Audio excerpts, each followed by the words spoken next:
Braulio. Fazer a vontade de Deus, Caio, seria a própria vida. É por isso que nós somos bitolados, emburrados, porque fomos ensinados para aborrecer essa vida. Acho que aborreci mais porque segui as palavras de pastores ensinando que deveríamos ser como Jesus, assim, mas o Jesus religioso. Pois se eu não estivesse no pedestal como Jesus, não estivesse em Jesus, mas esse Jesus era o rabugento que lançava todos no inferno.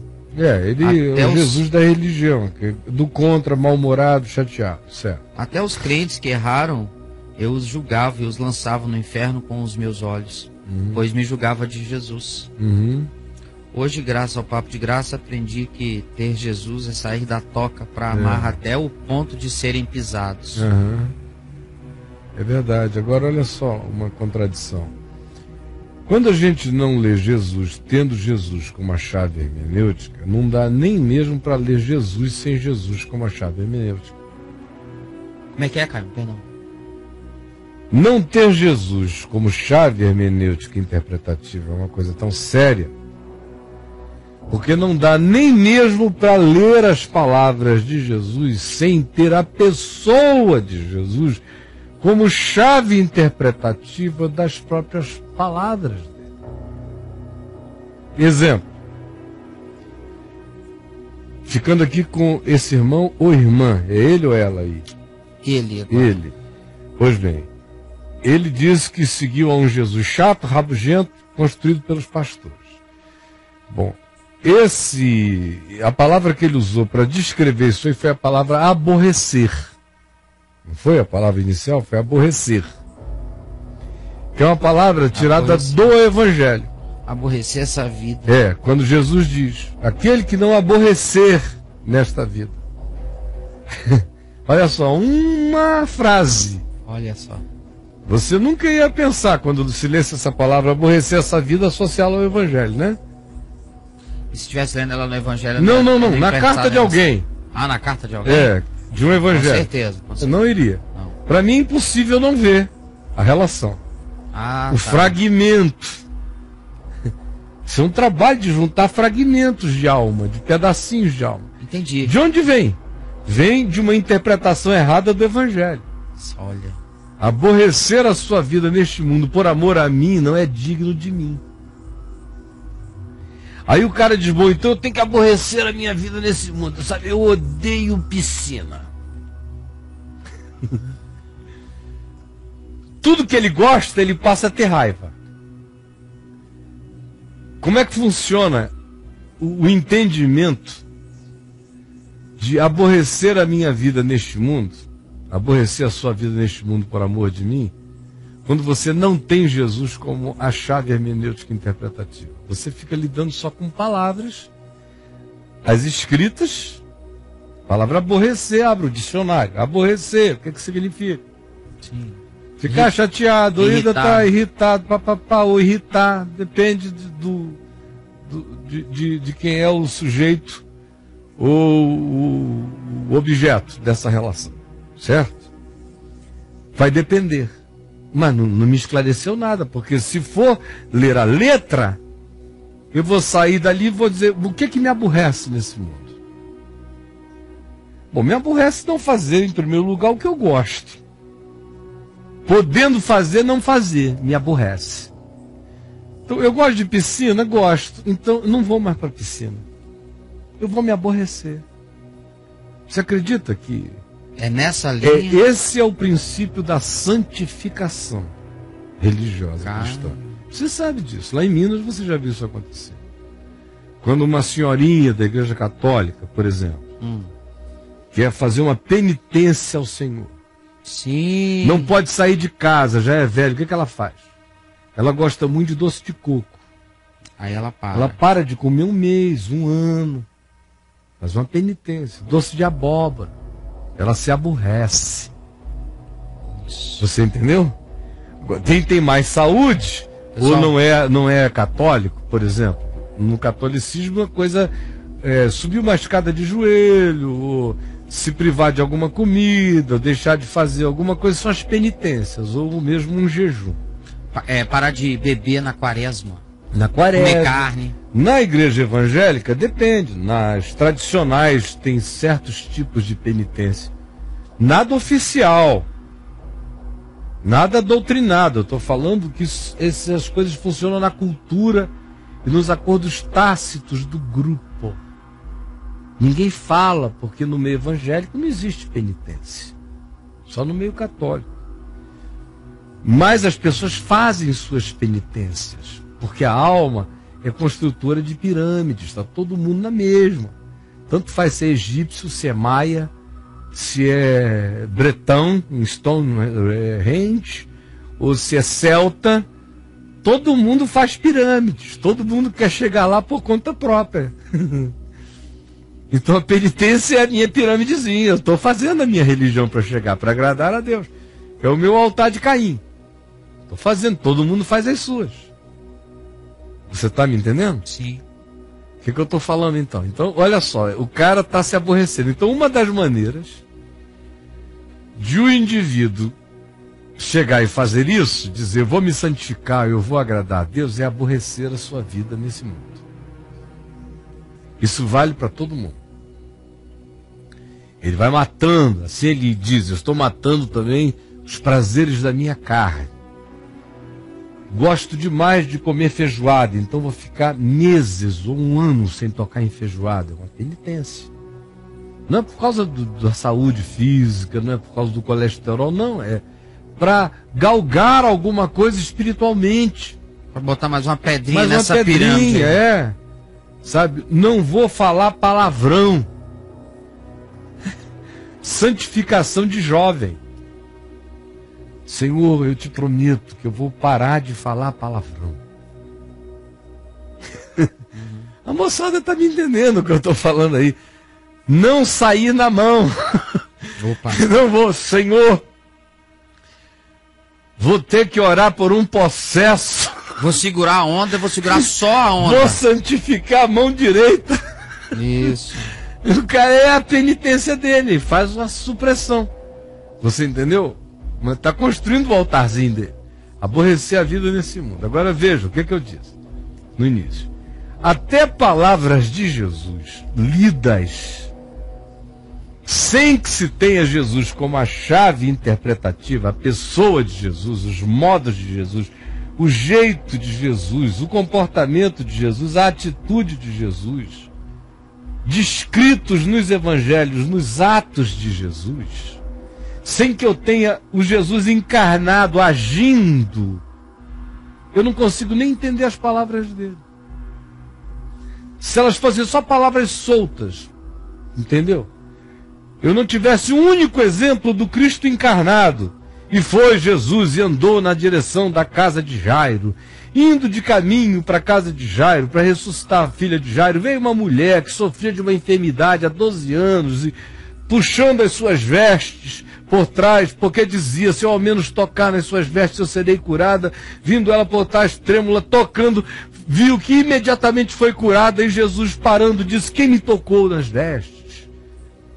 Se eu não tivesse narrativas e modos e contatos e encontros, e Jesus em festa, Jesus em banquete, Jesus falando com fariseus, Jesus falando com saduceu, Jesus lidando com pecadoras, com meretrizes, com publicanos, com servidores públicos corruptos, com teólogos legais, com teólogos perversos, com religiosos do mal, com religiosos do bem, com religiosos equivocados, com religiosos presunçosos, lidando com todo tipo de gente, gente sem religião, centuriões romanos que estavam apenas querendo salvar alguém, sem nenhum outro interesse.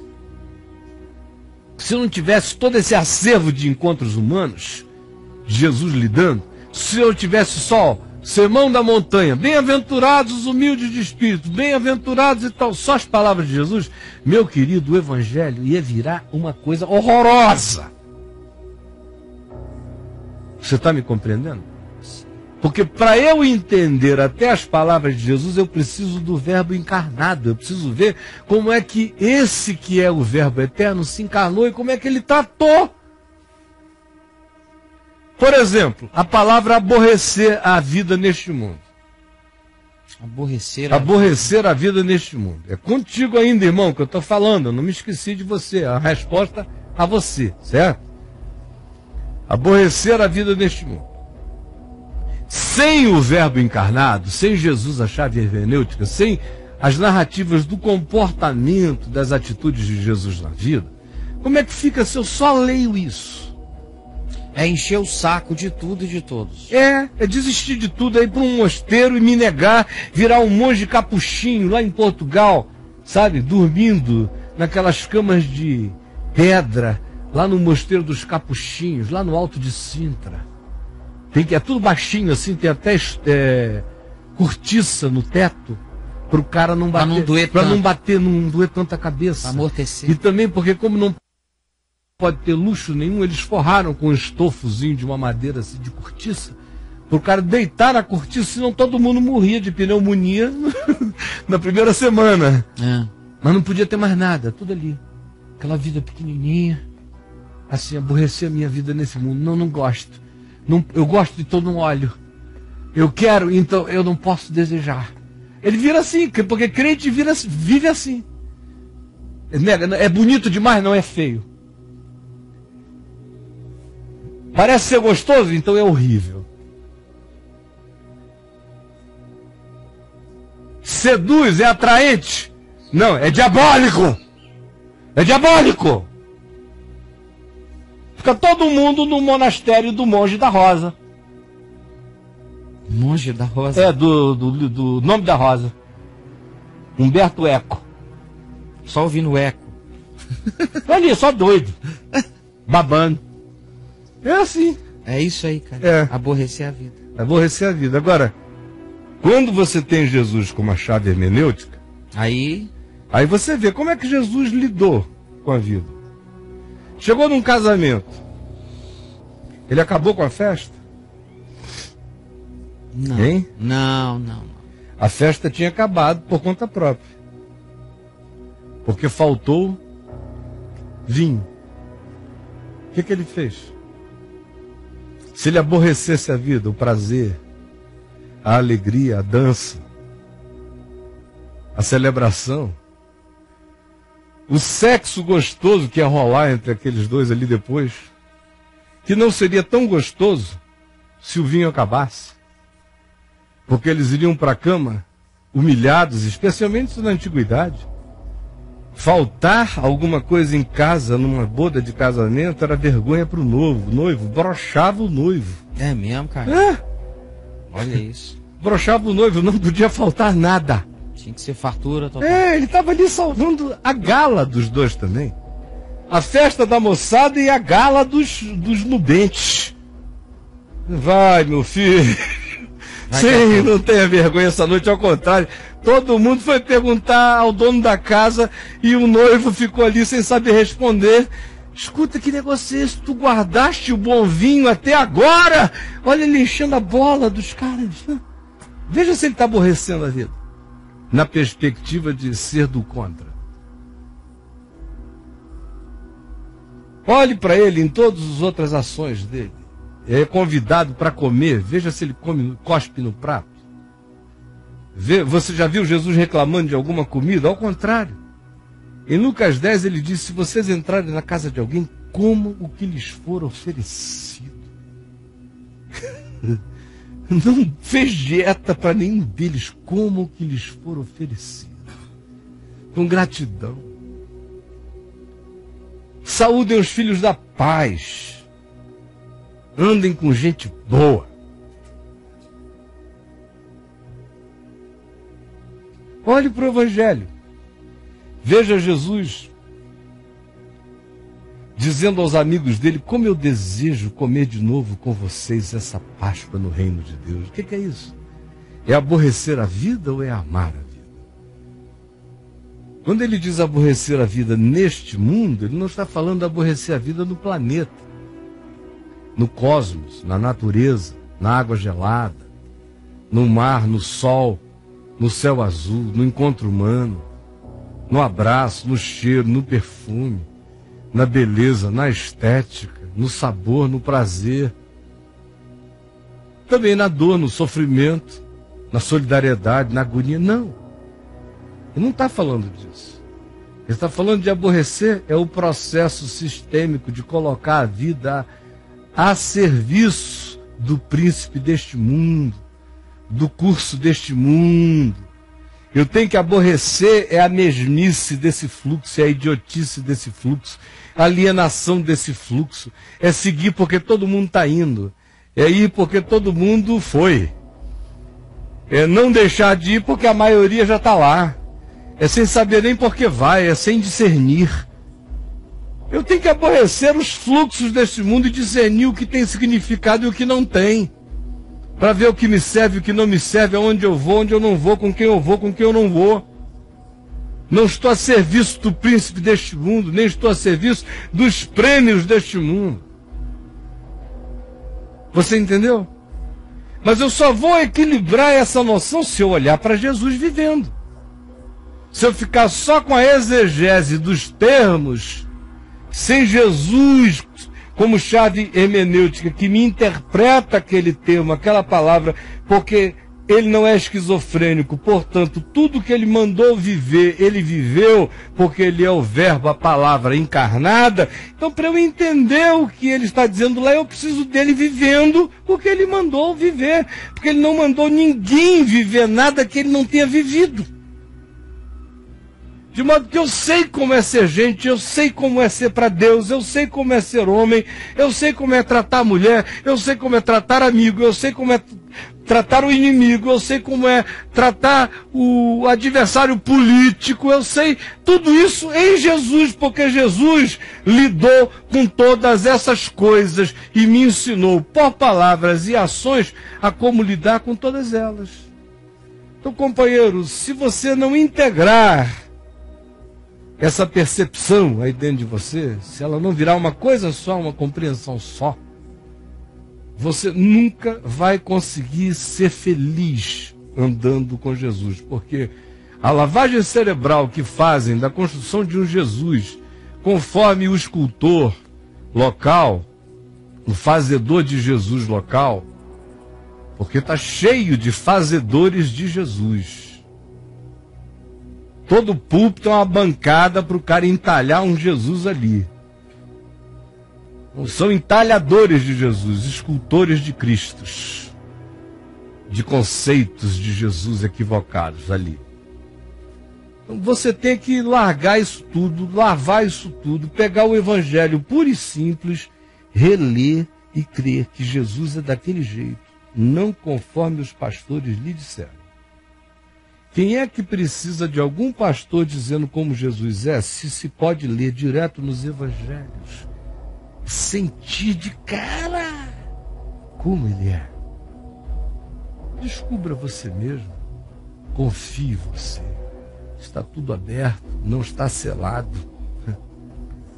É fácil ficar curado diante de uma luz tão dada, tão revelada, tão aberta, tão explícita, tão à disposição para nossa total confiança. E aí? Muito bom, Caião. Amém. Aqui, ó. Caião, depois que você explica, fica tudo muito outra pessoa, tá? Depois que você explica, fica muito claro, tudo muito claro. Agora você entende que você não está presente na vida da maioria dos discípulos e que essas palavras do Evangelho muitas vezes são difíceis de entender e o ser humano pagão tende a interpretar de forma legalista. Tudo parece um grande enigma a ser destrinchado. A vida é uma charada, Caio? Ou a minha resposta é: errais por não conhecer as Escrituras, nem o poder de Deus? Ele está certo. Errais por não conhecer as Escrituras, nem o poder de Deus, porque eu e Paulo nunca conversamos e Paulo parece que já nasceu sabendo disso, né? Na fé. Meu pai, por exemplo, nunca formulou com palavras o que eu formulo desde a minha tese de ordenação, quando eu tinha 20 anos de idade. Que eu creio do jeito que eu creio agora. Você formulava diferente? Não, ele nasceu sabendo isso. Tá. Ele nunca teve nem esse conceito, nessa formulação. Ele já tinha esse olhar. Ele só dizia assim: meu filho, que falta de sabedoria dessas pessoas. Como é que elas podem pensar que o significado do que Jesus ensinou é este, se elas não veem Jesus vivendo nada disso?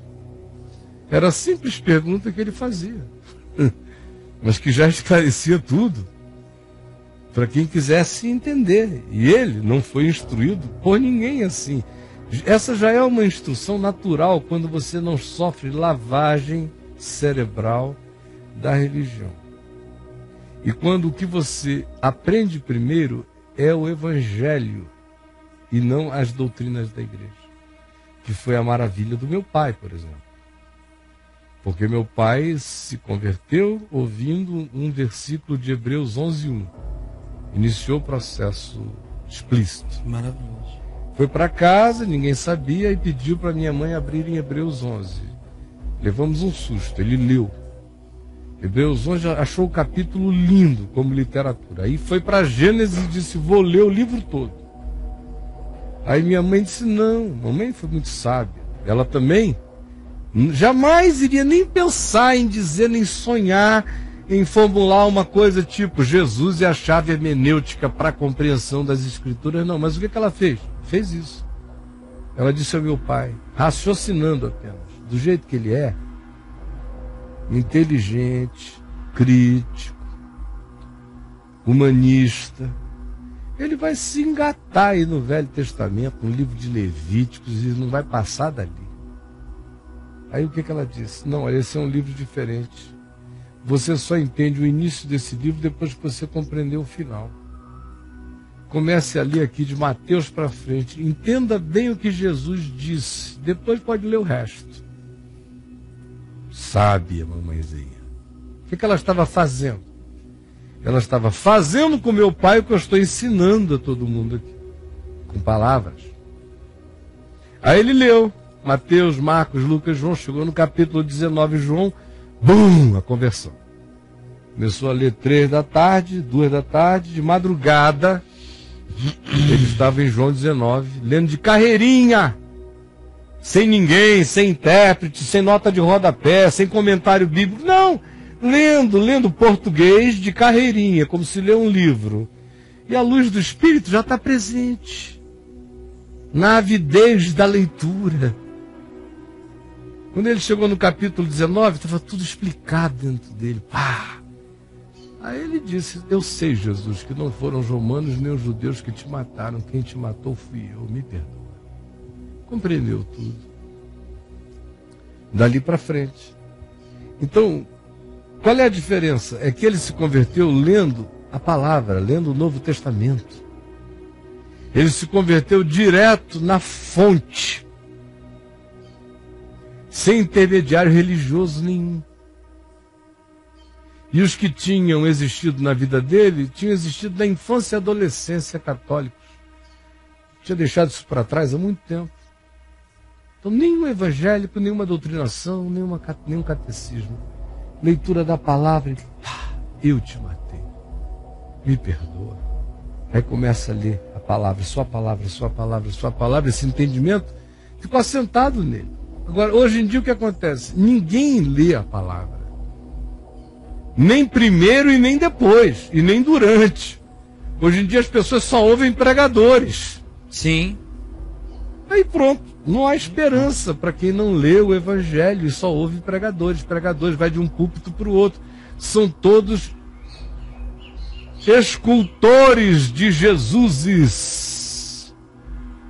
Vá para o Evangelho e leia de carreirinha. Aí você fica livre dos escultores dos Jesuses. E eu tenho dito a você, inclusive de mim, que estou aqui enquanto for útil apenas para mandar o indivíduo para ir mergulhar de cabeça nas águas profundas e entender. E veja se o que eu estou dizendo procede ou não procede. Se não proceder, me mande as favas. Se proceder, não me torne seu guru. Mergulhe de cabeça no único que me ensina, que é esse Mestre eterno, Senhor da minha vida, o Senhor Jesus.